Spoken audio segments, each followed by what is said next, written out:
कोई भी वाक्य तीन चीज़ों से मिलकर बनता है, सब्जेक्ट, वर्ब और ऑब्जेक्ट। और इन तीनों की हमको परिभाषा आनी ही चाहिए, इनका अर्थ आना ही चाहिए। सब्जेक्ट का अर्थ होता है जो काम करता है। सब्जेक्ट की दूसरी परिभाषा है जिसके बारे में बात की जाती है। अब कैसे सर? जैसे मैंने हिंदी का एक वाक्य बोला, पतंग आकाश में उड़ती है। पतंग आकाश में उड़ती है। तो अब इसमें सब्जेक्ट क्या हो जाएगा? इसमें सब्जेक्ट क्या हो जाएगा? सब्जेक्ट इसमें होगा पतंग। क्यों होगा? जो काम करती है। काम कौन कर रहा है उड़ने का? पतंग ही तो कर रही है।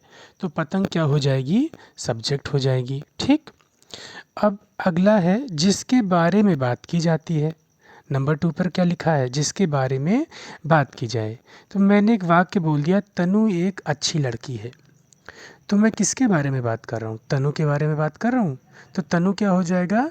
सब्जेक्ट हो जाएगा। ठीक। अभी आपको इतना क्लियर हुआ? अब अगला क्या है? वर्ब। वर्ब का मतलब क्या होता है? क्रिया। क्रिया की परिभाषा क्या होती है?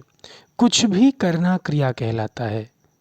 दौड़ना, उठना, बैठना, लिखना, याद करना, सोना, ये सब क्या कहलाएगा? क्रिया कहलाएगा। ठीक है। क्रिया वह शब्द है जिससे किसी कार्य के होने का पता चलता है। जैसे कि मैं क्रिकेट। अब इन दोनों से तो क्या किसी कार्य के होने का पता तो चल नहीं रहा है।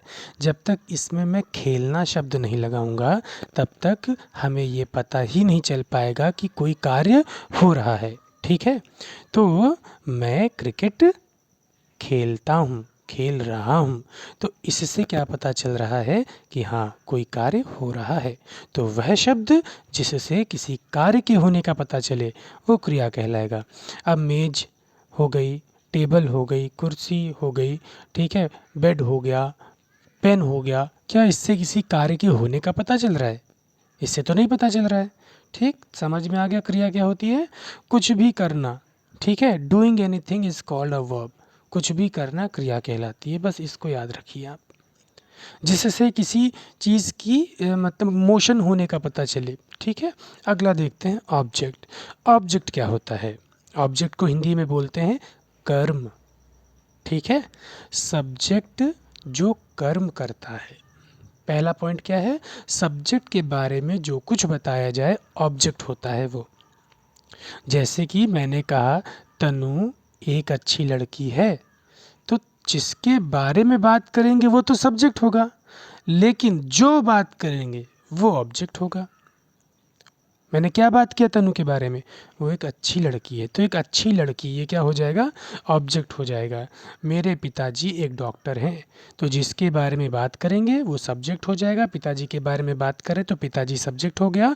और पिताजी के बारे में जो कुछ भी मैं कह रहा हूँ, सब्जेक्ट के बारे में जो कुछ भी मैं कह रहा हूँ वो ऑब्जेक्ट हो जाएगा। ऑब्जेक्ट क्या हो जाएगा? डॉक्टर। अभी मैं केवल बोल करके समझा रहा हूँ। ठीक है। अभी मैं एग्जाम्पल्स से समझाऊंगा आपको। ठीक है, विजुअली। दूसरा परिभाषा क्या है? दूसरी परिभाषा क्या है? सब्जेक्ट जिस पर, जहाँ, जिस समय, जिस तरीके से, जिस कारण से और जो भी काम करता है वो सब्जेक्ट, वो ऑब्जेक्ट कहलाता है। वो सब क्या होता है? ऑब्जेक्ट होता है। ये थोड़ा सा लेंदी डेफिनेशन है, ये बिना आपको एग्जाम्पल के समझ में नहीं आएगी। ठीक है, उसको मैं आपको अगले वीडियो में बताऊंगा, क्लियर करूंगा। कहने का मतलब क्या है कि सब्जेक्ट जिस किसी भी व्यक्ति पर काम कर रहा है। जैसे कि मैं मोहन को पढ़ा रहा हूँ, तो मोहन पर काम कर रहा हूँ मैं, तो मोहन ऑब्जेक्ट हो जाएगा। ठीक है। अब मैं और क्या काम कर रहा हूँ? मैं तो सब्जेक्ट हूँ, मैं काम कर रहा हूँ तो मैं तो सब्जेक्ट हूँ। और मैं क्या कर रहा हूँ? जहाँ, मैं जहाँ काम कर रहा हूँ, मैं कहाँ काम कर रहा हूँ? मैं ऑफिस में काम कर रहा हूँ, या मैं स्कूल में काम कर रहा हूँ, मैं स्कूल में पढ़ा रहा हूँ मोहन को। ठीक है, या कोचिंग में पढ़ा रहा हूँ, मैं जहाँ भी उसको पढ़ा रहा हूँ तो वो जगह क्या हो जाएगी? ऑब्जेक्ट हो जाएगी। जिस समय पढ़ा रहा हूँ, शाम को पढ़ा रहा हूँ तो शाम भी ऑब्जेक्ट हो जाएगा। जिस तरीके से पढ़ा रहा हूँ, धीरे धीरे, प्यार से, सावधानी से, ठीक है, ये सब क्या हो जाएगा? ऑब्जेक्ट के अंदर अंतर्गत आएगा। जिस कारण से पढ़ा रहा हूँ कि हाँ भाई उसको पढ़ना है, उसको पढ़ना आ जाए, उसके पापा ने कहा, ये सब क्या हो जाएंगे? ऑब्जेक्ट के अंदर। ऑब्जेक्ट बहुत बड़ा होता है। ठीक है।